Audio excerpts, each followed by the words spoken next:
Welcome all, everybody. This is another edition of From the Pocket, coming at you on a Sunday night. You're hearing this Monday morning. It's okay, though. We're here to react to all of the Week 3 craziness. Currently, there is Sunday Night Football ongoing, so we won't be able to react to that. But, Christian, I know I said it last week. It was an insane Week 2.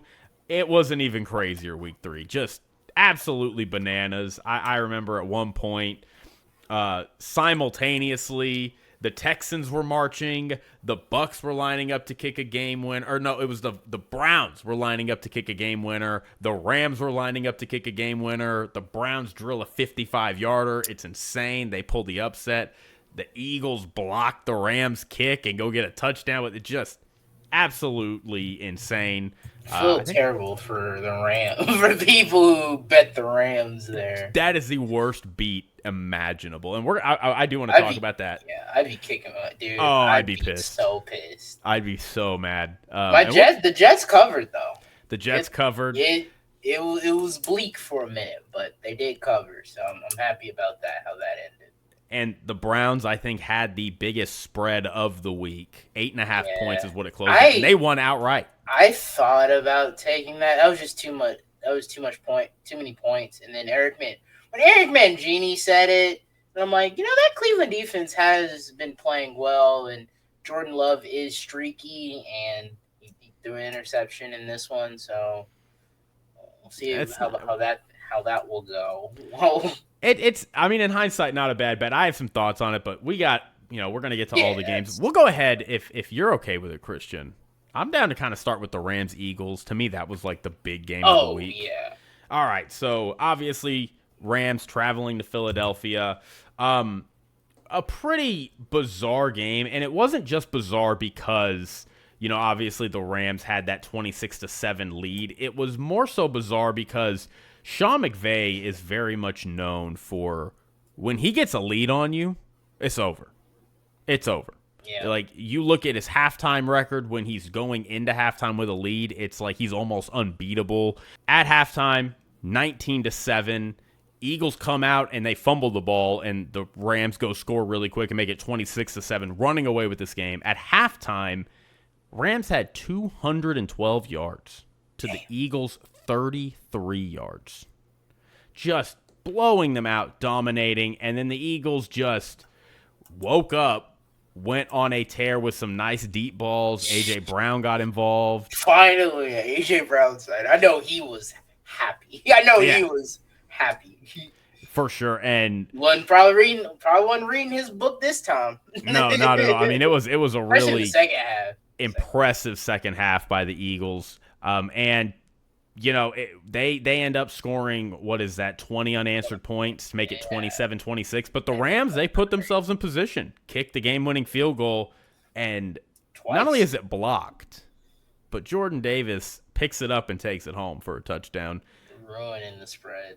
The spread is just blown. So, a very insane game. I have some thoughts on both these teams. I'll turn it over to you, though. We'll start with the winners. What is your impression of the Eagles after this comeback win? I think we brought it up last week about this Eagles team and how they were kind of feeling like the 2023 Eagles.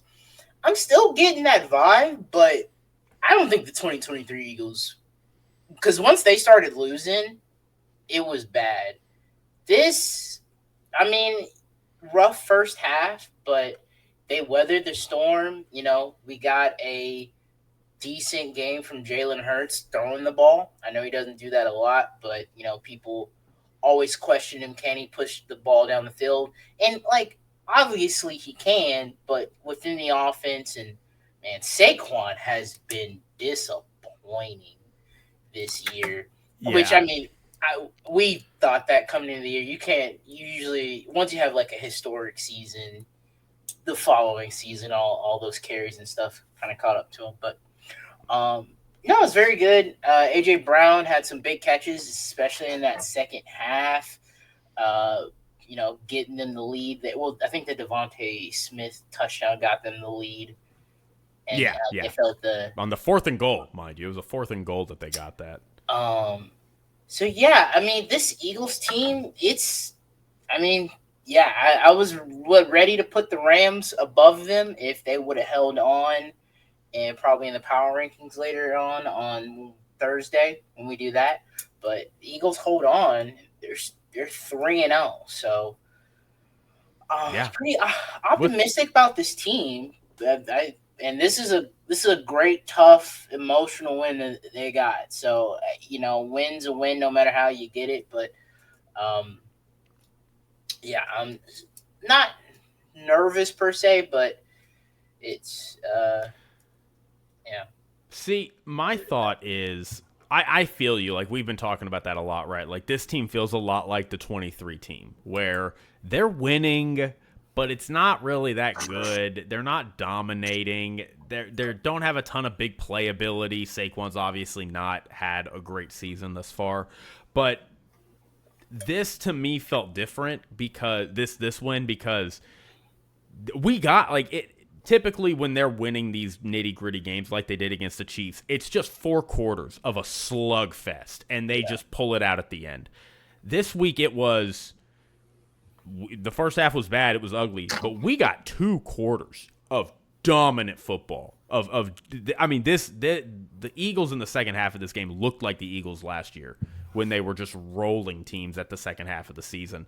And I think if you're an Eagles fan, that you feel kind of good about that, because if you can kind of build off this second half, you kind of feel like we're back. We've got our mojo back now. We didn't win this game, again, playing sluggish in the first half, but we didn't put up points and do what we needed to do playing this ugly, kind of gruesome football game. We did it by putting up big plays, by Jalen putting the team on his back, by the defense getting key stops, by getting a field goal block that we returned for a touchdown. Like, Nope. yeah. I mean, I feel like if you're an Eagles fan, this would be the most optimistic I would feel about this team, because we finally saw this team put together a half of football that was not good, was not fine, was dominant. And it was against a quality team. It was against a team I have my feelings on the Rams. I feel like the Rams are good, which I'll talk about in a second when we talk about the Rams. But I mean, they're still a really good football team. And this was a team that they were out for blood today. Like, they came into this game, they clearly were playing very well. They had some feelings about what happened in the divisional round last year. And for you to fall down to them, put it together in the second half, come back and show you're the better team, I think I'd feel really good if I were the Eagles. Now the question is, can they do it again? Can they keep this domination up, or are we just going to go into next week and it's going to be this ugly brand of football where it's like, I guess you're winning, but it's not very compelling. I do want to shift to the Rams, though. I'll make this quick for me, really quick, and then I'll just turn it over to you. I just don't like, the Rams are good, but I feel like everybody is really trying to convince me this team is just among the elite of the elite, and I just don't think they are. Like, to me, this team is the 5th best team in the NFC. I think they're the 5th best team in the NFC. I don't think they're better than the Eagles. I don't think they're better than the Packers. I don't think they're better than the Bucks, and I don't think they're better than the Lions. And being the 5th best team in a conference, that's getting bounced around one. There's only 4 teams that go to the divisional in each conference. So I look at this team and I'm like, your secondary is mid. You got some nice pass rushers. Your run game is hit and miss. Your offensive line, their offensive line to me has not been that good this year. Matt Stafford has been awesome, and they do have great receivers, and we love Sean McVay. But I just like, to me, when you put all that together, you get a good team. And nothing wrong with being a good team, but like, this does not feel like a team to me that we're going to see in the NFC Championship. It never has, and through 3 weeks of football, I have yet to feel that way about this team. I felt silly after the first half of this game. I was like, okay, maybe the Rams are like actually elite. I don't know. And then to have this happen the way it did, it's like, yeah, I mean, they weren't better than Philadelphia. This is how this game should have gone ultimately. I will say, I mean, they do pick it up in later during the season. True. That's been the trend that we've seen from this team, especially last year. But I think last year they started pretty poorly. They're 2-1 right now, So I don't know how that's going to play out in the later half of the season. And I don't know when they play the 49ers, who are now on top of the division.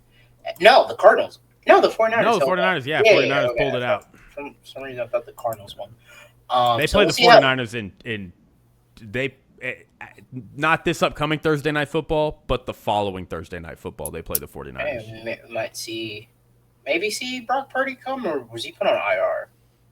No, I think Brock Purdy should play next week. If I had to guess, I think they'll play. And they're Okay. playing the Colts, so that'll be a So fun we game. will we'll see how they go. But I mean, they had a good rushing attack today. It had 31 carries and 160 yards, 5.2 yards per carry. Didn't get a rushing touchdown though, so got to get better at that. But yeah, they've got amazing receivers. Matthew Stafford has been, I think, playing well overall um, through these 3 weeks. And yeah, I'm a little disappointed in this defense. Everybody was really hyping up this defense coming into the season, and I tried to tell him. they've just been like week one. They week one 14 points to the Texans, but as we're seeing through these 3 weeks, the Texans are offensively challenged.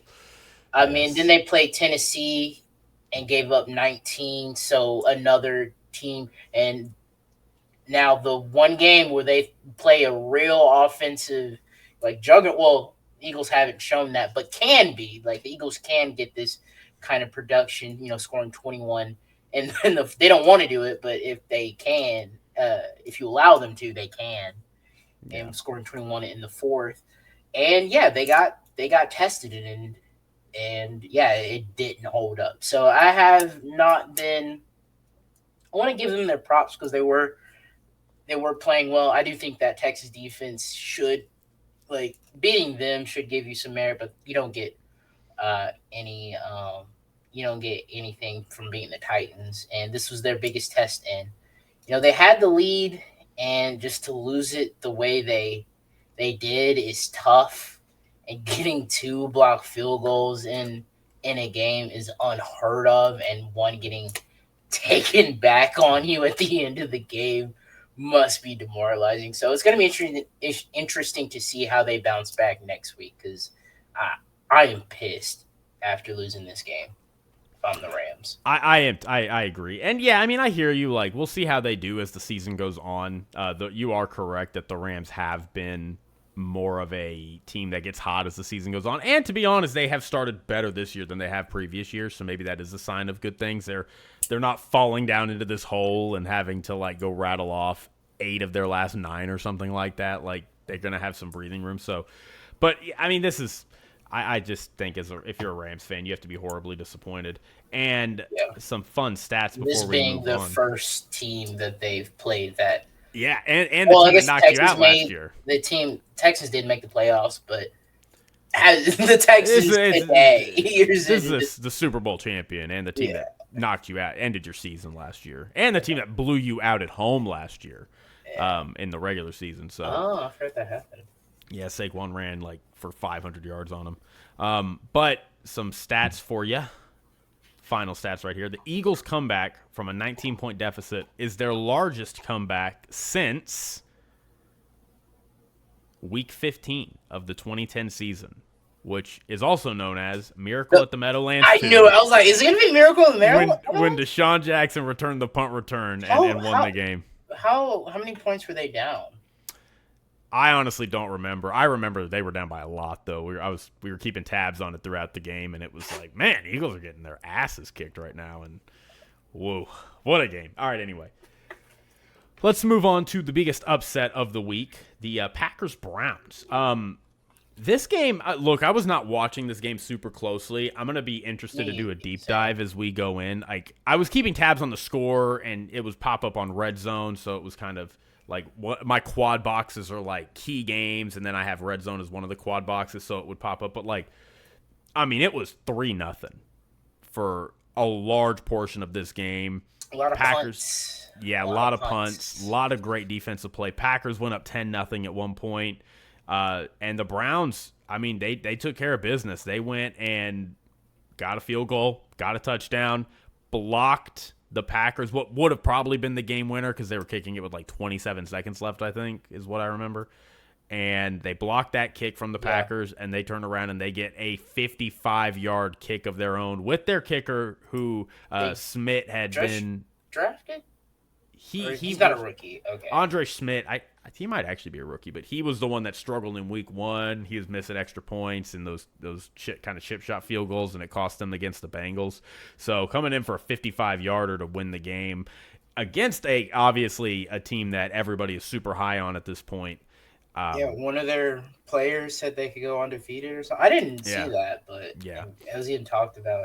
I saw it on Twitter, so I was like, oh.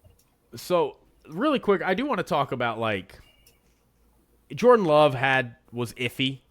He was okay, like he can be. 18 for 25. But fact of the matter is, like, they were lacking a lot of offensive line help. They came in already down a couple guys. Zach Tom left very early in the game. Aaron Banks left him as well after he'd only played like a few series.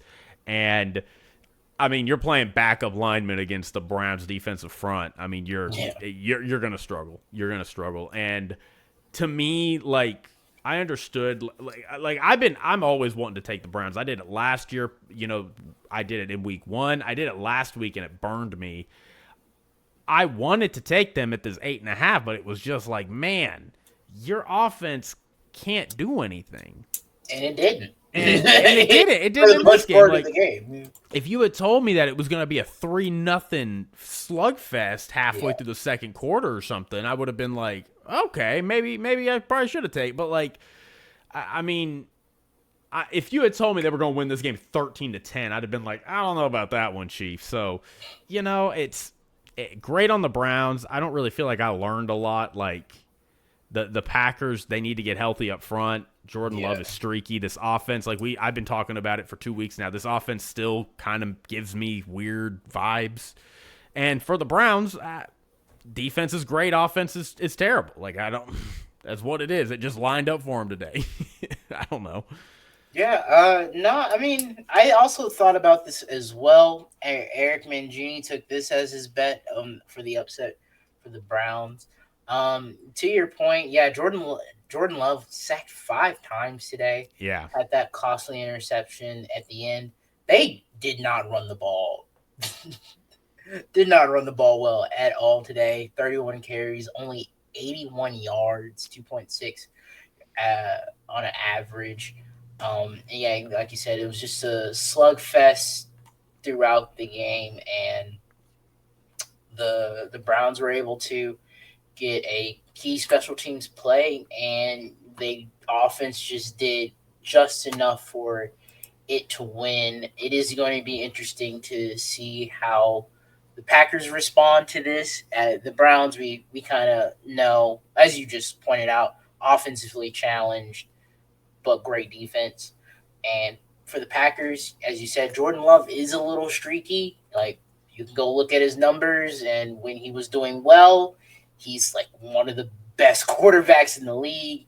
And then when he struggles, man, he struggles a lot. Look at last year. So it's going to be interesting to see if he can pick that up. Like you said, they do need to get healthy on that offensive line. That will help them quite a bit. But I mean, you hate to come out after having a mini bye after the Thursday night game, and you get a showing like this on the road is kind of tough. But like you said, Cleveland's defense is really good, and they had some unfortunate injuries this game. Excited to see how they respond, because they were getting a lot of hype coming into this game, and now probably going to see the reverse of that this upcoming week. Everybody's going to be trashing them, so it's going to be interesting to see how they come out week 4. And they play the Cowboys next week on Sunday Night Football. They do like playing the Cowboys. In Jerry World, nonetheless. So Cowboys obviously coming off a tough loss, with what we'll talk about. But, 3.8 yards per play for this offense today. And the Browns, we talk about they have a great defense, but I think it needs a little more context, right? Their defense is great at home. On the road, it's like been iffy, and we saw that in 2023 when it was historically good. You look at its home and away splits; they're very distinct, and you even saw it last week. Gave up a ton of points to the now. Granted, again, like not much you can do when your defense is on the field all the time against Lamar because your offense can't do anything. So like, it's not all their fault, but yeah, I mean, you saw it here at home. It's like this is gonna be a tough game for this Packers team who is riding high. Extended rest, we talk about extended rest really helps older teams. Doesn't always help these younger teams who play with a lot of momentum. And the Packers are one of the youngest teams in the NFL. And coming off extended rest, going on the road, playing a tough defense, when your offense is the weak link of your team up to this point, it's a recipe for this kind of game. You'd like to see them pull it out. Obviously, a little bit of luck goes into having a blocked field goal when you're trying to win the game. They probably should have won the game, but it just is what it is. You can't rely on it all the time. So, all right. Let's move on to your game, the game that you, I'm sure, loved above all else. We'll talk about the Jets-Bucks really quick. All right. Full disclosure, I stopped watching this game because it was a blowout. The Bucks were running away with it. I was like, well, okay, I guess the Bucks are going to lose, or the Bucks are going to win. I was like, no, I was ready to be sad. All of the other games started ending, and their NFL red zone starting to show this game, and I look and I'm like, wait, what do you mean the Jets just blocked a field goal? Which, for the record, how many times have we already said blocked field goal today? I mean, just blocked field goals in almost every game, it felt like. They block a field goal, take it to the house. They take the lead, and now the Bucks are trailing, having to put a 2-minute drive together to go win it. Insane. I'm going to definitely have to dig deep into this game and see what happened in the middle portion of the game when I stopped tuning in. Mike Evans left in this game, I think in the second half. Yeah. I believe so. So they played a whole half without Mike Evans, and Chris Godwin is still out, correct? Yes. And Emeka Egbuka, bro. That man almost. I think they didn't rule it a catch. Yeah, well, I don't see how that wasn't a catch. I thought it was a catch. I thought it. I don't know, because I'm like, when did he? Well, I was. Can your foot count? I was a little confused on his feet, because like when he got back control of it, I thought it was the same foot. I gotta just rewatch the play. I really paying that much close attention to it, but no, that one catch that was crazy. But yeah, Emeka Egbuka, that dude's gonna be. If he can stay, and again, health is always the thing, right? We saw it with Odell Beckham. Where, by the way, I see too many people disrespecting Odell Beckham. They're like, Odell Beckham had a great catch, and we all called him elite. It's like, no, Odell Beckham had more catches and yards through like his first 20 games. You go look. We all love what Malik Neighbors is doing. Go look at what Malik Neighbors has versus what Odell Beckham had. It's not even close. So, but. Odell stays healthy, he could and doesn't get traded to the Browns. Maybe he can actually have a good career. But Emeka Egbuka, this dude is immediate. Like, we're gonna get to the end of this season and we're gonna say this dude's a top 5 receiver. I mean, he is that good. Playing alongside a Hall of Famer, Mike Evans. I mean, he is that good. Like, what he is doing out there, the catches he is making, the yards after catch, the moments he's making these catches. I mean, these are huge moments he's making these catches too. Like, it is elite playmaker immediately. I mean, it's a lot of. I'm very excited to get to see him play football for the next 10 years plus. But I do want to talk about the Bucks really quick on their side. Look, they're 3-0. It's awesome. But we have 3 games in a row now where the Bucks have basically had to win skin of their teeth at the end of it. Like, it's nice that you're winning games, and it is a game of one possessions. I understand that is the nature of the NFL, but you'd like to have really been able to finish off this game against an inferior team. You can ask the Chiefs; it catches up to you. It does catch up to you. It'll catch up to you in the most impromptu time. So, I mean, yeah, you do love coming out of these games with a win there. But yeah, I'm Todd Bowles. Like, guys, I'm happy, but like, there's some things we need to fix up here. Because yeah, the Jets should not have been in this game. You were dominating throughout, and then you just let them get them, and you never know. They're this pesky team that if you keep letting them knock at the door, they'll eventually answer. And unfortunately, they just got hot there toward the end there for the Bucks. Yeah. Uh, also them having a blocked field goal. Uh, that's funny. And And on this, I was gonna say really quick. Sorry. no, you're good. The Bucks did come in with some injuries, right? Yeah. Cody Mauk and Luke Gadecki were both out. And Build that lead with them going. Yeah, Injuries coming into this game. and Baker Mayfield also he was banged up in this game. He was Oh having yeah. some issues. I think it was with his hand, if I recall correctly. And the Bucks had 14 penalties today for 124 yards. Like so. Damn, They're dealing with injuries and some. It's not just injuries, right? It's one thing to have a bunch of injuries, right? I have a corner out, I have a lineman out, I have a receiver. It's another thing when you're dealing with cluster injuries, when all your injuries are within the same couple of rooms, right? Offensive line, they're having multiple injuries, and receivers, they're having multiple injuries. So I mean, they've got 3 receivers out now if Mike Evans can't go, and that is brutal. Like. Which, again, I think really makes the Emeka Ibuka pick in the draft not just astute because of how good he is, but showing how necessary it was because they know they have dealt with injuries at their receiving core for several years now. Shoot, dude, at this point, they might go another receiver in the first round. They might have to, yeah. I mean, or at least like a high, like maybe second or third round pick, Like, or I don't maybe you know need to how the sign somebody in receiver- free agency. But I don't know how the receiver class is, but it looks like they need another receiver. If you want to be optimistic about the injuries, they're getting them early. Typically these bugs kind of work through a team and then they stop and you're kind of good. And you're 3-0. You're 3-0 despite having all these issues. Bad news is, maybe it's not bad news. I don't know how you feel. Next week you're playing the Eagles. I mean, you do. They can't. They match up well against the Eagles. They do. But I also don't know if I'd want to play the Eagles with a bunch of injuries. So. It's the Bucks. Like, I know it's fun to be like Baker Mayfield MVP, and the Bucks are really good, and they're gonna have a special year. But like, if we're gonna criticize the Eagles for not looking good and being 3-0, the Bucks got to have that kind of same energy. And like, this is coming from somebody. Like, I have the Bucks in the NFC Championship. Like, I'm loving what I'm seeing from them. I have Baker as my MVP, but we gotta put a game together, y'all. Dude, looking at the Bucks schedule, their last 6 games are incredibly easy. That's helpful, yeah. After they play the Bills and the Rams, Tough. they play the Cardinals. Whoa, well, yeah. In the back half of the season, the Cardinals are.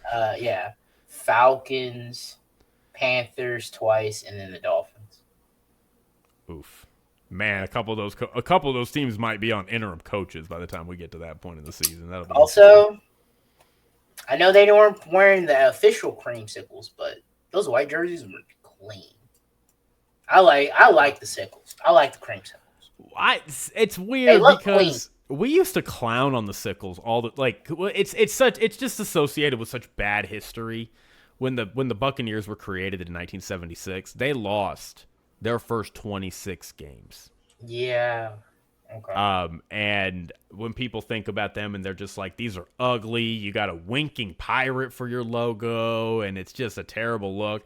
But now with the Nike, it looks really nice. We're a little more stylish now, and they look clean. And when you're a good team and you're wearing them, so boring nowadays. I hate the modern aesthetic. It's just weird how we've kind of flipped on that. Like, the Broncos are a great example of that. Like, the Broncos had these like orange and light blue jerseys, and then they come in with their new look where they're having their dark orange and dark blue, and I like those looks. But honestly, when they rock those retro runs, I'm like, dang, those look dope. Those look clean. So I don't know. I think it's funny that there was that period in the 2000s where that's how we all wanted everything to look, and now we're coming back and we're like, actually, give me that 80s and 70s look, please. No, I don't know if I talked about this, but the 2000s, I wish we could go back to those style. I love our 2000 early 2000s 90s jerseys. I love those jerseys so much. I hate our new one, especially like the. I just hate the off. It's just so boring. It's just so boring. I feel that. All right, we can. Last thing I'll talk about with the Jets. Look, the Jets being 0-3 is tough, but again, this is Got over the 0-3s next Monday night. It's so crazy that this is what we said they would be. Like, yeah, week 1 tough, or I'm sorry, week 2 was tough. They got blown out, but like week 1, you lose a heartbreaker, close one, and week 3, you lose a heartbreaker, close one. Like, this is kind of what this team's vibe feels like it's going to be this year, and there'll be a couple here and there that they will get the wins on. But, I mean, yeah, this is what building a new culture is. This defense doesn't seem like it's as good as maybe we thought it would be. Yeah, I'm pretty disappointed in that. Yeah, I am too. So, maybe there's some rebuilding that needs to happen there. But, I mean, if you're a Jets fan, like, I know it's heartbreaking and it sucks to watch it, and in real time you're like, man, this is terrible. But, like, when you get to the end of the year and you're like, we were like 1-9 in one-possession games this year. Yeah, we just and then fixed that next up. year you're 5-4 in them, and all of a sudden you're winning 8 or 9 games. Like, that's gonna feel a lot different, and you're gonna be grateful. Just trust the process. It's sad, I know, but trust the process. All right, let's talk about the. I want to talk about Cowboys Bears briefly. You sure you want to talk about that one? Yeah. I want we can knock it out real quick. I don't have too many thoughts on it. I will say this. The Cowboys defense is horrific. Just put Jerry. It is Jerry said horrible. Stopping the run. I understand there are some bad defenses out there. I know your Dolphins would love a say at that table. The Panthers, Panthers defense woke up this week, so maybe the Panthers are saying, we're not at that table anymore. Don't lump us in there. But, like, when we talk about the Browns offense, right, like when we talk about what are the worst units in the NFL, I don't know if the Cowboys, I don't know if the maybe it is the Dolphins secondary. I don't know if the Cowboys are at the worst, but if we're putting together a table of the worst units in the NFL, the Cowboys defense is at the table. The Cowboys defense is at the table. It is horrible. I made this joke. See, I gotta stop watching this Sunday Night Football game while I'm commenting on the other games. But Moonball just got picked off, for the record. Russell Wilson Moonball intercepted. But I think you're ahead of me, man. Oh, my bad. I'm out of Dang, sorry about that. But no, Caleb Williams, like I said it in our chat, Caleb Williams owes the Dallas Cowboys his life because they saved his career today. Like, all we're gonna talk about this week is how good Caleb Williams looked. Oh my God, Caleb Williams had 3 touchdowns. He almost had 300 yards in the first half. Oh my God, Caleb Williams was so good. It was awesome. And I mean, he ended up with 4 touchdowns today. He was not sacked in the game for the first time in his career. Like, and they did not run the ball well. This was a terrible game for the Cowboys. And look, I'll start with the Bears here. I want to give them their love. I want to give them their props.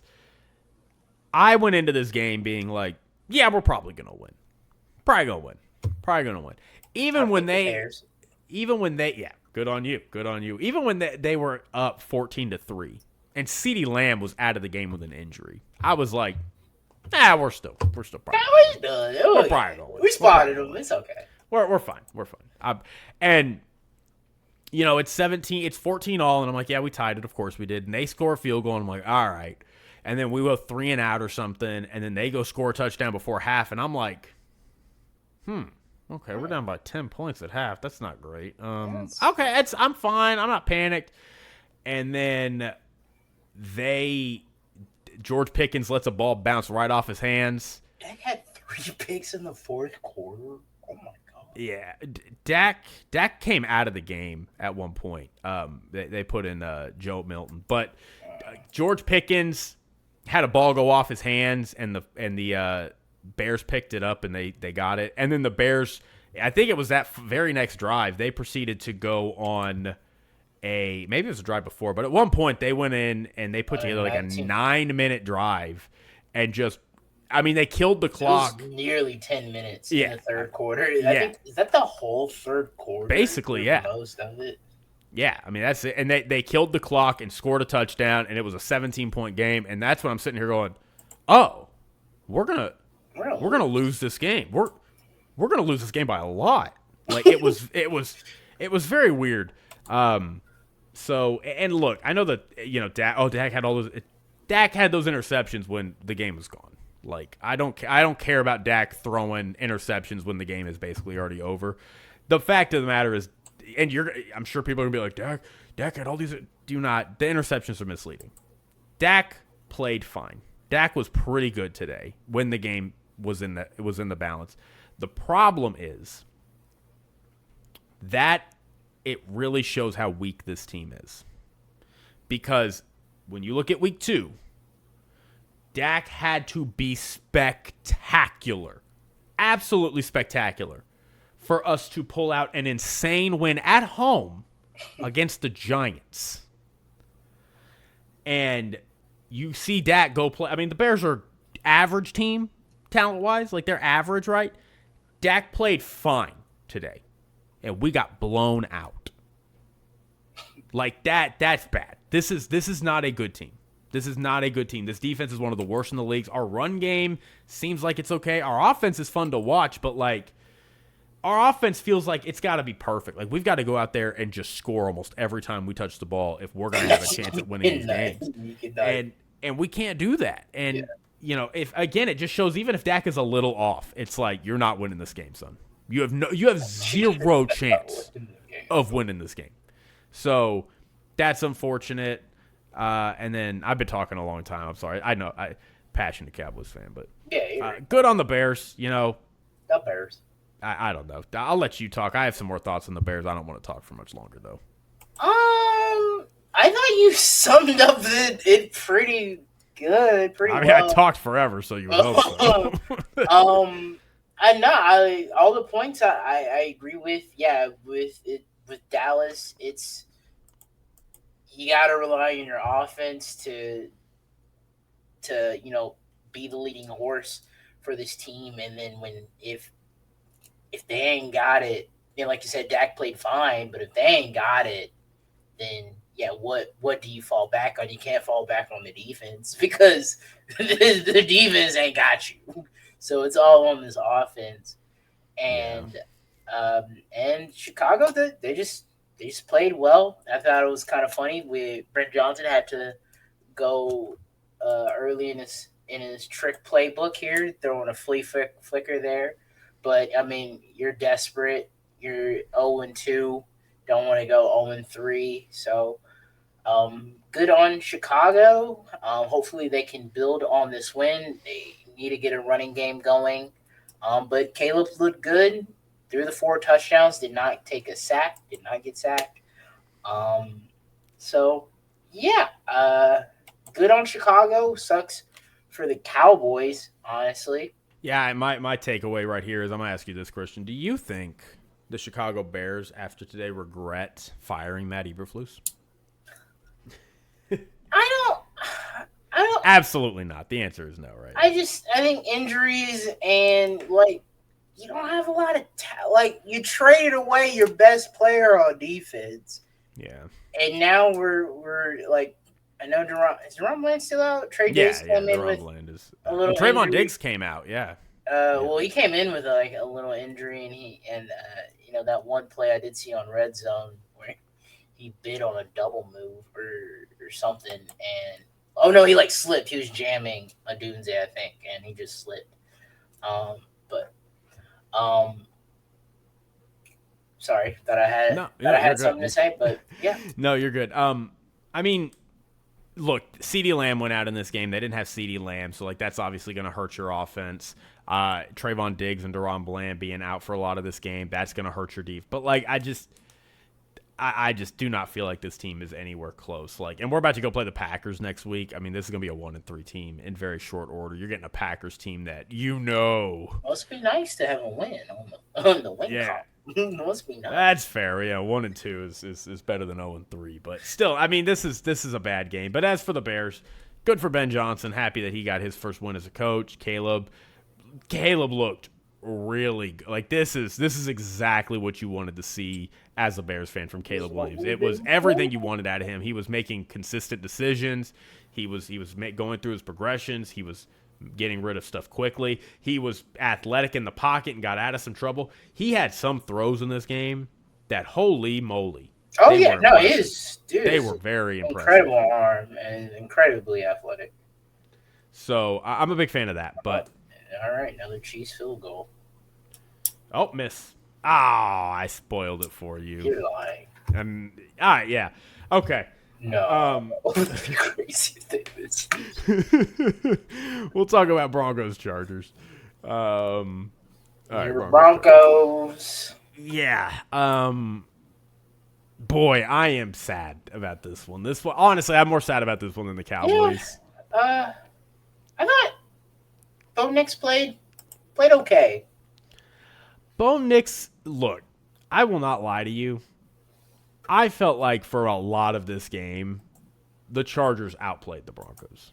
Like, I felt like the fact that the Broncos had the lead at one point, he did miss it, yeah. The fact that the Broncos had the lead at one point, to me, was insane. I was like, I don't understand how this team has the lead right now. How does this team have a touchdown lead? This team has not been good for, like, most of this game. And, you know, Bo Nix, you know, he had some good moments. He had a long touchdown pass to Cortland Sutton. They turned to 17 straight unanswered points at one point. But, you know, Bo Nix did not come through when they needed him when the game was tied late in the game. And Justin Herbert got the ball back, and Justin Herbert did. And that offense came through and got a nice drive together. 3 and out. He took a sack. Ugh, yeah. And, I mean, look, like, it's tough because, like, I feel like the Broncos, like, what we're seeing with them, they're 1-2 now. They should have probably won both of these games. Like, I mean, if you want to say they got outplayed by the Chargers and they shouldn't have won, fine. But, like, they were in position to win it at the end. They should have. I still think they obviously should have beaten the Colts. Like, that was just a terrible way to end that game. But, you know, I hate to say it, but this quarterback situation for them is really causing them problems. And it would not be that much of a problem if I think he had better skill positions players around him. Yeah. Like he does need that. Sean Payton, I think, looked at Josh Allen, Lamar, Patrick, even Justin Herbert, right, and saw they don't really invest a lot in their receiving corps. They spend maybe a second-round pick here or there. They're trying to build out defenses. They're trying to build out great offensive lines, and they just rely on their quarterbacks to get it done. And I think he wanted to take that approach with Bo Nix. And I don't disagree with building your team that way. You're supposed to build your team from inside out. But Bo Nix is just, he's limited. Like, this is kind of what it is. Like, he's going to have some flashes. He's going to have some good moments. But, like, I think what's going to separate for Bo Nix is when you get him a bona fide, true number one guy. Like, Emeka Egbuka would have been a phenomenal addition for them in this draft. I don't even know if they could have drafted him because of the placement of the draft order, but you know, you get what I'm saying. And they couldn't do that. And you see the difference in having one of those upper-tier talents at quarterback versus, Travis Kelce, Andy Reid yelling at each other. I'm getting distracted again. I'm sorry. But you see the difference in having somebody like Justin Herbert, who is just a freak of nature, versus somebody like Bo Nix who's limited. And it kind of cost them the game, unfortunately. Yeah, especially since, you know, they got to Justin Herbert 5 times this game. Getting a lot of hits. One thing about the Chargers, though, Justin Herbert's taking a lot of hits. He's running a lot more, which not a problem. He's not like their leading rusher. I think he was during that Raiders game, maybe. But he's been running a lot, and I do find that a bit concerning. He's a bigger dude. He can take punishment. We have seen him, you know, tough it out. But, they need to work on keeping him upright. I know they had, you know, some injuries, offensive line, but and they're not running the ball well. And They were Najee Harris went out not. of Najee Harris exited this game with an Achilles injury, it looks like. So, like, you have Amari Hampton who's struggling. You've just lost Najee Harris. Like, now we're starting to kind of be like, okay, like, this offense is really kind of turning into just Justin Herbert or bust, which is a concern long term. Threw it 47 times this game.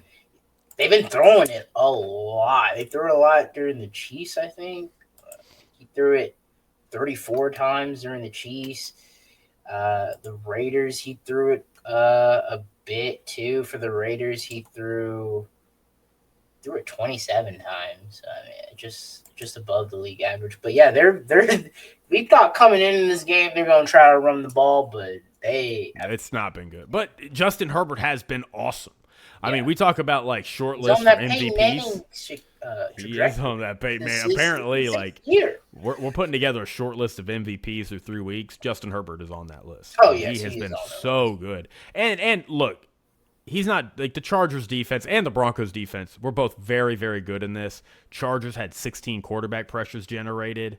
The Broncos, I mean, just 8 defenders with at least 2 quarterback pressures. Jonathan Cooper had 9. I can't remember. I think it was Nick Bonito who came off of with a clean sack. I can't remember off the top of my head. Somebody fact check me on that. But I mean, the point is like both these defenses are continuing where they left off last year. It's just, when the difference really to me in this game was just the quarterbacks. Like, Bo Nix has a chance to go win it at the end. He doesn't do it. Justin Herbert gets the ball and doesn't look back. Goes and gets it done. So, Chargers 3-0. 2 major division. 3. They're 3-0 in division now. They have beaten each of their division opponents now. Chiefs in week 1, Raiders in week 2, Broncos in week 3. Okay, you always joked about this in Madden, but this schedule has been insane. They have played half of their division games. Yep.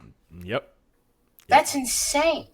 Well, and it really it really shows like how much, if you're the Chargers, like you needed to come in with your stuff buttoned up into the season. Like you didn't get to do the Sean McVay treatment where it's like, yeah, we'll feel out the first month of the season, y'all. It's like, no, first month of the season, half of our division games are gone. Like we need to come out here swinging, and they have, like, beautifully done by the Chargers. If the Chiefs win today, you're gonna have the Chargers at 3-0. You're going to have the Raiders, Chiefs, and Broncos all at 1-2. And the Chargers are going to be able to say, yeah, we've beaten all of you. Yeah. Like, what a way to start the season. You could not have asked for a better way to start the season. I think only the Bills being 3-0, Patriots are 1-2, Jets and Dolphins are 0-3. Well, it's now the Bills' turn to dominate this division, and the other teams just flounder to but I think just through 3 weeks, like, those are the 2 teams that are set up best in terms of where they're at in their divisions. Like, I don't think there's a case that you can make for anybody else. But, yeah, tough for the Broncos. I am growing a little worried about them. I'm still cautiously optimistic, but I definitely did not have them with 2 losses this early into the season. If they're going to come out here and they're going to rip off 5 straight wins or something, baby, we're back in it. That's 6-2. We're back. But the bad news is they got the Bengals next week. Fine, they do play the Eagles. Bengals, yeah. Ooh, okay. In Philadelphia. Okay, probably a loss. They got Jets and Giants back-to-back weeks. Okay. Cowboys. Okay. They're hosting the Cowboys. So, like, come on, we know how that's going to go. They're going on the road to play Houston. We'll see if they fix their offense, but I mean that defense is scary. That's their next 6 games. So, like, realistically, if they're as good as I think they are, they should be able to go 5-1 in these next 6 games.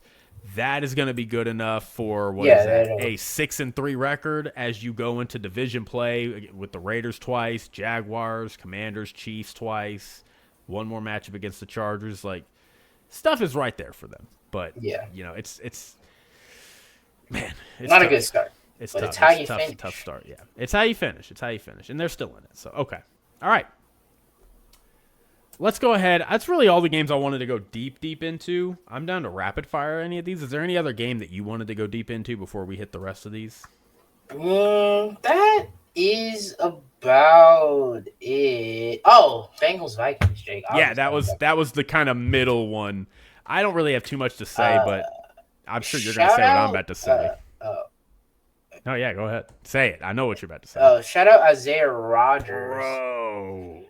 getting this in pro football. I heard this on Red Zone, and I was just like, okay, I'm glad me or you were about to say this. He's now, I don't even know all he did. So we had two. You want me to say Yeah, it? go ahead. Go ahead. Yeah, He go had ahead. a pick six. He had a Okay. fumble, scoop, and score, and he Okay. forced 2 fumbles. He's the first player to ever do that in a First game. in Vikings history, and Pro Football Focus gave him for this game a 99. I mean, I think the well only deserved. 99 they have ever given to a player. I think. I mean, even there was a deep ball that was thrown his way to T. Higgins in the end zone, and he 1-on-1 perfectly defended. I mean, holy moly! Like they signed him in free agency. If he won them single handedly this game today. Now, granted, they were up, it was 48-2 or whatever it was. Yeah, the some Bengals were never But in like, this game. if Isaiah Rogers is the reason that you win a game, and he just helps you win a couple others, like with some key plays here and there, like that sign, it's over. The signing is done. You have made that signing worth it. So congrats to Isaiah Rogers. Congrats to the Vikings. I thought Carson Wentz would come out here and play. Carson Wentz played well, but I mean, he didn't have to do much. He didn't have to do anything. He didn't have to do much. So, as for the Bengals, Kevin O'Connell was just like, bro, chill. Just chill out. Literally just don't. We do got the lead. We got a lead. Jake Browning's playing like ass. So I'll put Isaiah Rogers in a quarterback. I'll put him in there. He'll get us a touchdown. We'll be fine.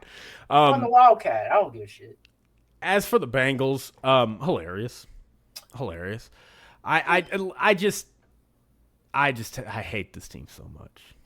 I hate this team so much. What? They got they got Jamar Chase. I love Jamar Chase. They got T. Higgins. I love T. Higgins and I love Joe Burrow, but and I don't even I want to dislike Zach Taylor. I don't even know if Zach Taylor's that bad of a coach or if Zach Taylor is just trying to make work what he can in a terribly ran organization. Because that's the same thing that happened with Marv Lewis all those years ago.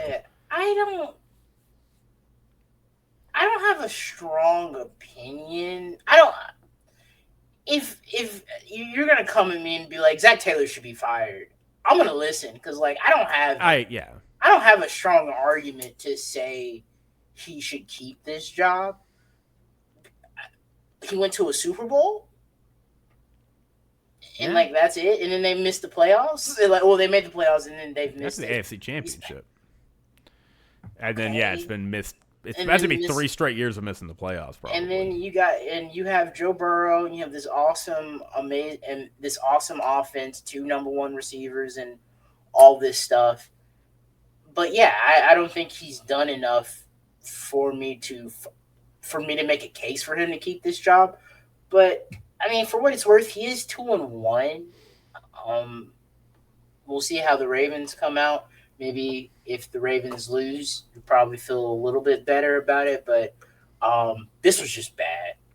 That was just bad. Bad outing there for them, throwing the 2 interceptions. He threw the. This is funny. I know the Jags won. This is the difference between playing a good team and a bad team. You throw two interceptions this game, you get your ass kicked. You throw 3 interceptions against the Jags, you got a chance. So. True. That's a good comparison. No, and going forward, the Bengals they're in Denver next week. That sucks. Yeah, that's probably not good. Jake then Brown they host Detroit. Ooh. And then they go to Green Bay. Damn, that is their next 3 games. Fortunate for the Bengals. Damn. So we could look up mid-October. This team very well could be 2-4. Just because now, granted, they get the Steelers, the Jets, the Bears, the Steelers, Patriots. Those are going to be 5 probably winnable games. But then you end with Ravens, Bills, Ravens. Got Dolphins, Cardinals, Browns to end the season. So there's some winnable games here, but you see the Dolphins now. You're just like, yeah, just as a winnable win column. As a winnable game. And Cardinals Cardinals in December. Oh, okay, that's interesting. they scored. That's interesting. Okay. Trying to not spoil it for you. But, okay. Scatterboo. Let's talk about Texans and Jags really quick. I saw this whole game because I live in Houston, and it was the game that was on. I had it on the TV while I had Red Zone on my phone. Awful game. Good defensive game. I mean, I'll give the defenses credit. They played well. True. But, I mean, oh, my God. There was literally a period of time in this game where it was like the Jaguars. I didn't know who wanted to win this game. They went back and forth. There was in the fourth quarter, the Jaguars are trying to put the game away. It's like we could put the game away. We could end this game, make it 17-3, and they had like 3 straight drops. And then the one time it wasn't a drop, Trevor Lawrence threw a horrible interception. I mean, it was horrible. And then the Texans get the ball, and it's like, okay, now the Texans got a chance to do something here. Nico Collins, big pass down the field. Awesome. Fumbles it. And granted, they came back the next drive. Nico Collins gets hit on the big touchdown pass. It's awesome. But, like, this game was just bad. And offensively, like, I mean, CJ did not play great. Again, I will defend CJ to a degree. Like, his offensive line is terrible. They can't run the ball, but CJ was not great in this game either. Like, I hear you on all that. I'm just still. This is kind of what I was thinking when he came out of college. I just didn't. Now, like, he proved me wrong his rookie year, and I think he has proven that he can be a good quarterback. But I don't know. There's just some things like when everybody talks about. I'm not saying this is CJ because, like, obviously he's a way better quarterback than Tua, but like when things aren't going well, he's not getting them out of the situation. I know he had some unfortunate, luck is also a big part of this game. You can't account for it, but sometimes the ball does need to bounce your way sometimes, and it didn't. Nico Collins catching that pass down the field and then immediately fumbling it. Like, what am I supposed to do? Like, like CJ's like, dog, I'm trying my damn best. Now he did have some great throws down there at the end to get them. At one point, I was like, the Jags are going to lose this game. They had just thrown. I thought that as well. It felt like they were. They went for it on 4th down late in the game, and they didn't get it. And I was like, oh, it's Texas going to take it down. And obviously the Nico Collins fumble and the Jags take it down and score. So unfortunate for the Texans, not what they wanted. They're at now staring up at the bottom to now the Jags, who are now 2-1, have that one game over them. And then the Colts. 3-0. 3-0. And I know we'll talk about the Colts. Just a little thing I have for the Colts. But yeah, this is if I'm a Texans fan, this is. I think I said it. If they go in through, I'd be panicking. I'm panicking. I am panicking as well. Now, granted, you talk about the battle of the 0-3s next week for your Dolphins. Texans-Titans next week. Battles of the 0-3. So they should win that game. If you look like if Brian Callahan. Brian Callahan gonna make sure the Texans win that game. But after the Titans game, boy, oh no, in Baltimore, damn, in Seattle, Baltimore loves whooping on the Texans. Seattle's defense is really good, especially in Seattle. Hosting the 49ers and then hosting the Broncos. This team is not pretty. So let's say they get 1 win, 2 win, and then they lose the other ones. 1, 2, 3. So that is, I mean, you're talking by early November. This is gonna be a 2-6 team. I don't think they're gonna be any better than 2-6 by November. By early November, like this. It's over.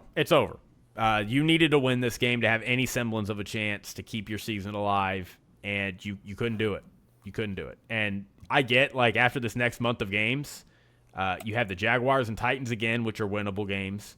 But you have the Bills, Colts, Chiefs after that. and then you still have to play the Chargers and the Colts again, which we'll see what the Colts are by the time we get to the end of the year. But it's I'm sipping that Colts Kool-Aid. this is I'm sipping on it, dude. It really is to me on the board. This is going to be a 10-loss team this year, if not more. Like damn, dude. They went from 10-7 to 7-10, which 7-10 in that context isn't bad. And I mean, if you're gonna finish 7-10 this year, you're going 7-7 the rest of the way. So like you're 500, but like, boy, this is tough. And like, you know, I mean, they played the Rams in week 1, who are good. They played the Bucks in week 2, who are good. Jags team ain't that good. The Jags are not that good. You should have beaten the Jags, but I don't know. This is tough. Sorry, Houston. As for the Jaguars, dude, I'm so done with Trevor Lawrence. I've never been the more drops. Done. I mean, look, the drops were bad. I'm not trying to defend Trevor Lawrence. He is not good, but some of the drop. What is going on with Thomas Bryant Jr.? What is going on with him? Brian Thomas Jr. been having challenges. Dude, it has been awful. Travis Hunter has not been as advertised. But a win's a win. I can't. It was ugly, and you got a lot to fix. Like, I mean, you're happy you won the game, but you definitely got a lot of things to fix. Looking ahead to week 4, but you know, a win's a win, I guess. So the Jags had 5 drops for the record. 5 drops, and their next 3 games in San Francisco next week, hosting the Chiefs and hosting the Seahawks, and then they host the Rams. So tough, very tough, very, very tough. Okay, all right. Patriots Steelers. I really just had a game. Dude, I really just have a rant I want to say on this. Yeah, go ahead. I really have nothing for this game. Yeah, good win for the Steelers, I guess. No. Tough for the Patriots. Okay. No. Go ahead. Disagree. Dude, Steelers went up 14-0 in this game. Mm-hmm. Patriots scored 14-7. Okay, cool. Patriots woke up. The Patriots,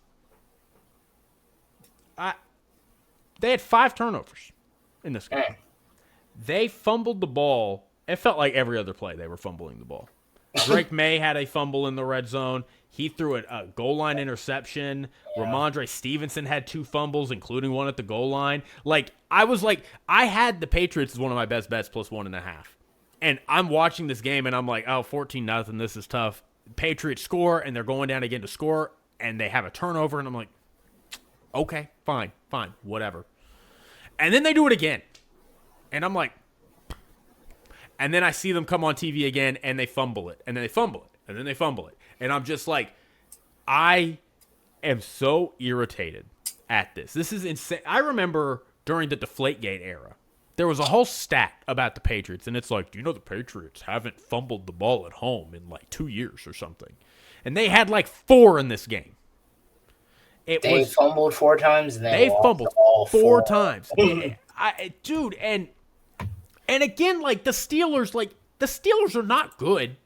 Like they're not good. They're not good. Aaron Rodgers is fine. This is the same way the Steelers have looked all season. The Steelers are fine. They're fine. Aaron Rodgers is. Everything else about this team, unless the Patriots give the Steelers the ball for free 5 times in this game should have been an ass whooping for the Patriots.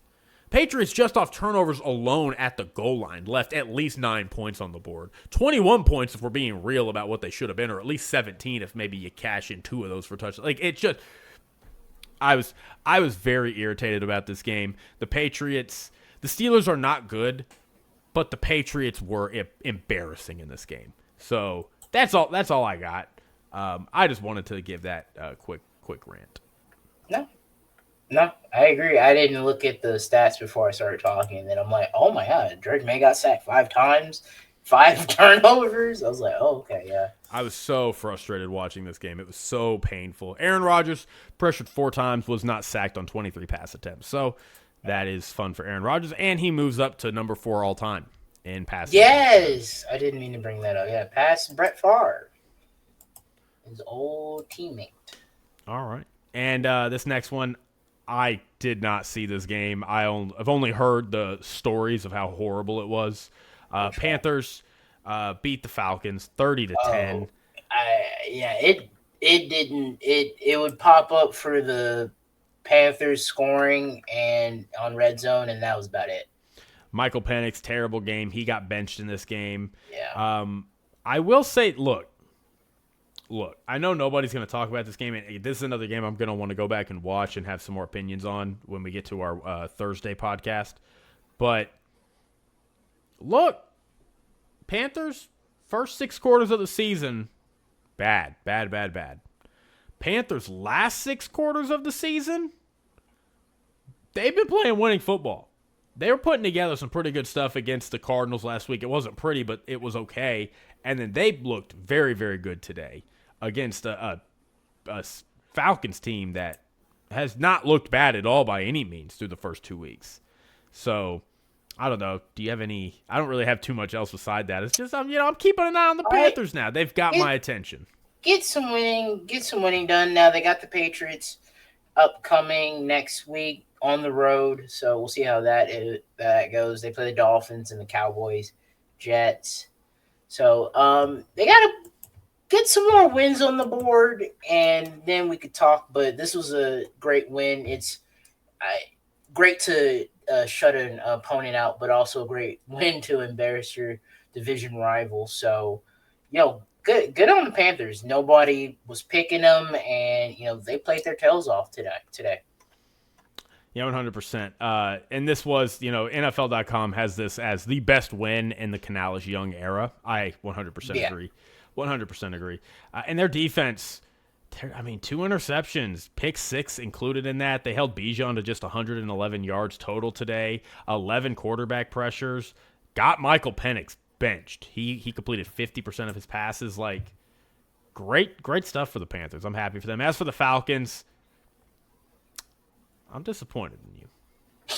I'm watching you. I'm watching you, Atlanta. Disappointed. I'm not angry. I'm just disappointed. Look, I don't mind you losing a tough, bitter division game, even to a team that's not good. Get shut out. Getting the crap beat out of you against what is not the Panthers are probably not going to be a good team this year. Unless this is just a turning point for them. This is going to be a 5-win team this year.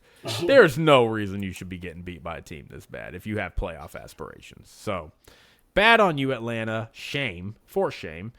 Carolina, though, congrats. You get your first win of the season, and you're 1 game away from being 200 or 500. 2-2. All right. Let's move on to the... Yeah, all right. 49ers Cardinals. Another kind of slow game. Mac Jones gets a game-winning drive put together, edges out the Cardinals in a 15-16 game.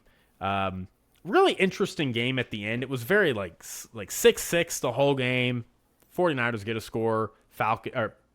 Cardinals get a score. Cardinals get a safety in the fourth quarter, but they can't. Which I thought that was going to win in the game. Yeah, I thought the game was over. I was like, good job, Cardinals, and Mac Jones went down the field. Mac Jones went down the field, and they kick a game winner with Eddie Pinheiro. 49ers 3-0. They are taking advantage of this light schedule. I feel like we are right on track with what we thought the 49ers were going to be. They got the easy schedule. Well, this is a 12-win team that's going to get bounced around. Yeah, I was like, this is what this this not team going far. And look, I will say this. Their defense is pretty good. I told you their defense is don't get this fixed. I expected them to be they're also a top. Great. Yeah, the Cardinals are kind of frisky, but I expected them to be a top 12 defense. They look more like a top 6 defense, the way they're playing. This is a really good unit through 3 weeks. I'm gonna say them play a more. Yeah, we'll see how I feel when they play the Rams, when they play the Bucks. Those are 2 road games back to back, so it's gonna be tough on them. I want to see him play do that. If they win against the Jags, I'm not gonna be really impressed. Well, but what's crazy is Bucks Rams, that is a tough back-to-back slate of games. But Oh, and Nick th- Bosa got injured. I do yeah, remember seeing that. talk about that in a second. That's a very good point there. But I mean, you talk it's not like the offenses they're going to be playing this year are jerk. It's almost embarrassing how bad the offenses they're playing are. I mean, they got the Jaguars next week, which we'll see. They're hosting the Jaguars. You have the Rams and the Bucks, but they are getting extended rest against the Bucks because that they're playing. They get the mini bye. Oh, The true, rest true, of the true. offenses they play this year: Falcons, Texans, Giants, Cardinals, Panthers, Browns, Oh, Titans, God. Bears, Seahawks, and they Oh, do play the Colts. Colts. They do Okay. play the Colts, but again, that's later in the season. We'll kind of see where they're at when we get there. But I mean, you're not we're talking about we want to see them play a real offense, and that's true. But the You played a lot of good offense. the offenses they have played the first 3 weeks, that is the caliber of offense they're going to be playing this year.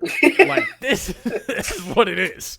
So, good for them. As for the Cardinals, tough loss, man. I Cardinals are my sleepers playoff pick, so I really need them to rack up as many wins as possible. I do have the 49ers winning the division, though, so, it's kind of expected. But, yeah, all right. Anything else on this game? No, that was about it. All right, Mac Jones has more wins this season than Brock Purdy. Throw that out there. Oh, man. Okay, let's talk Titans Colts. You're I'm drinking the Colts Kool-Aid after having them be one of the worst teams in the league. Go ahead, Christian. I'll let you When take you this smack one. up my team and then you keep winning, they're just playing really well. John Taylor's running the ball well, defense making plays out there, and Daniel Jones and Shane Steichen, they got it going. I don't know what to tell you. They just got it going. And Brian Calvin, Do it. why Pack your bags. why are we letting the clock run out? Explain that. Why are you not calling a timeout? You have two timeouts. Why are you not calling a timeout? And then when you take the delay of game penalty and it backs your kicker up, it gets blocked.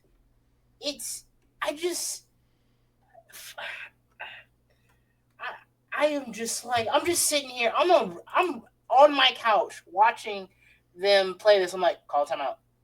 Call a timeout. Call a timeout. Oh, delay a game. And I'm just like, what are you doing?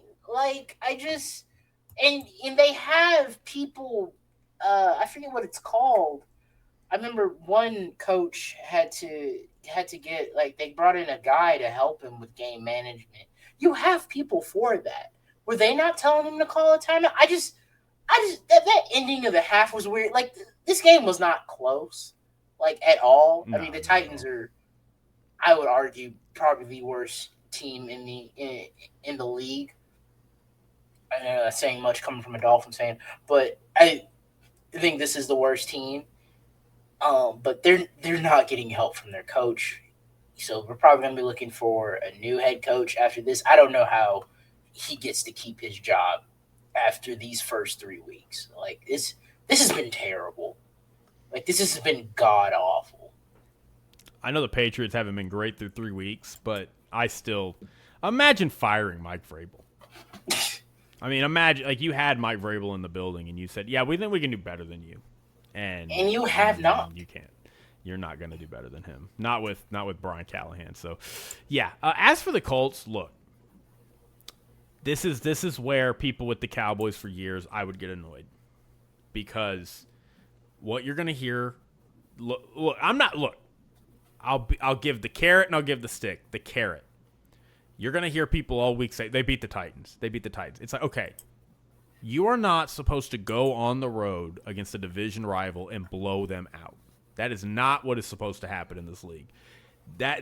This was not eking by skin of their teeth. Oh, man, they got some lucky breaks, and they dominated this team. And they have dominated basically – I mean, they didn't dominate the Broncos. That was a nip-and-tuck game. But, they have if an alien – dropped down on the planet Earth and had no knowledge of the NFL, did not know the stuff we know, and you asked them, hey, who has been the best team in the NFL? Who's the best team in the NFL, Mr. Alien? They would go, well, the Colts. The Colts have been the best team in the NFL through 3 weeks. They have been. They offensively, they punted. They what the stat you told me before we started? I think correct me if I'm wrong, but I think I heard this on Red Zone, and they had gone 19. Because they punted on their 20th drive. They had gone 19 drives without punting the ball. I think only team in league history to do that. First time we see the Colts punter this year, almost halfway through the second quarter. And here's a little stupid stat for you in case you're wondering. The Colts went 259 days between punting the ball because of, obviously end of last season and then the season. So, I mean, it's, dude, again, now let me give the stick. We have seen teams be really good for a few weeks, employ questionable quarterbacks that have a little bit of a twilight, and then things kind of come back down to earth and things kind of get figured out. And all of a sudden they start to kind of be who they've always been. Now, we have seen players like Geno Smith go and revive their career. We saw Baker Mayfield go and revive his career. We saw Alex Smith go and revive his career. You get these quarterbacks that have had terrible histories and they get around a really good offensive mind, things are a lot better. Things work a lot more smoother for them. So that may be the case. Maybe Daniel Jones just needed to get with Shane Steichen and have some talent around him, people that can protect him, have a good, solid, steady run game, and maybe that's what he needed to succeed in the league. But we saw Daniel Jones for 6 years not be good. And pardon me if I'm not ready to say I'm convinced that he is good. That's fair. I want to see how he's doing 2 months from now. I don't care. And you know what? We talked about this last week. We knew he was going to go play a team that was not equipped to beat this team in the Titans. They got the Rams next week. I want to see how he does against the Rams. They got the Chargers in a few weeks. I want to see how he does against the Chargers. They got to go into Arrowhead and play the Chiefs. I want to see how he does against the Chiefs. There are some key games that I want to see how they do. And again, I'm not saying he can't be great. I'm not saying this can't be the revival for Daniel Jones. I hope it is. That would be awesome. The Colts have been looking for a quarterback forever, and if Daniel Jones can be that guy for them, awesome. I'm not buying it yet, though. I'm not buying it. That is fair, but we always, the thing you always hear about, people talk about is, it's hard to come by wins in the NFL. It is. And I hear your skepticism, and I do agree with it. But at the end of the day, though, it's hard to get wins in this league, and starting off 3-0. I know 2 of the teams weren't great, and one was against your Broncos. We'll see how they fare, but at this point in time, I just do want to give my props to the Colts. They're playing really well defensively, playing pretty good, and then Daniel Jones isn't turning the ball over.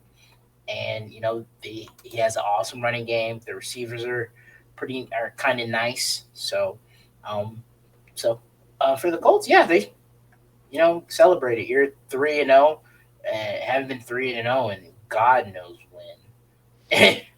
It's really nice. So yeah, if I'm the Colts, I'm celebrating and I'm happy for them. We got 2 more games to hit, and I really don't have too much to say on these. I didn't see much of these, so again, these will be some that I'm going to probably try to rewatch and revisit as we go deeper into the week. First off, Commanders-Raiders. Commanders thumped the Raiders. Marcus Mariota, he had a hiccup with a fumble, but overall he played pretty well. And Geno Smith and this Raiders offensive line is just letting Geno Smith down. He has been sacked 12 times on 101 dropbacks. 5 of those sacks came on Sunday, according to NFL.com. It's bad. And it's leaking over to Genty not playing well. People want to call him a bust. And, I mean, a running back is, it does depend on your offensive line if you can, get those blocks and those holes. I don't think he's bad per se, but his offensive line isn't helping. Well, and the thing about Ashton Genty that made him such a compelling pick was he made a career in college out of getting out of those runs that looked like it was going to be a loss of down or a loss of yardage, and he turned it into a positive. So he's struggling to do that so far in the league. 17 attempts, 63 yards. It's different. So different in the league. Yeah. So he only has 144 yards total. He's got 47 carries, 3.1 yards. Like this offensive line for the Raiders needs to figure some stuff out. That was not really good for him. And the last thing I'll say is I'm not optimistic that it will, because we saw. I mean, look, Pete Carroll let the offensive line in Seattle fall apart. Defensive coaches seem to just not have good offensive lines oftentimes, and I am not confident that we're going to look up and the Raiders are suddenly out of the blue going to have a great offensive line or even an average one. It seems like this is going to be a problem for them this year, and I think it's going to limit them and hold them back. So, as for the Commanders, great job. Getting a win with a backup quarterback. You know, everybody tells you, oh, it's Jaden Daniels. You can only win with Jaden Daniels. And to go in here and just dominate the way they did, coming off a tough loss 10 days ago as well. Solid work. And as for the Raiders, I'm still mad that the NFL made them go on a short week across country and play a team on extended rest. I think that was absolute trash. I think that was absolute garbage. But anyway. All right, last game.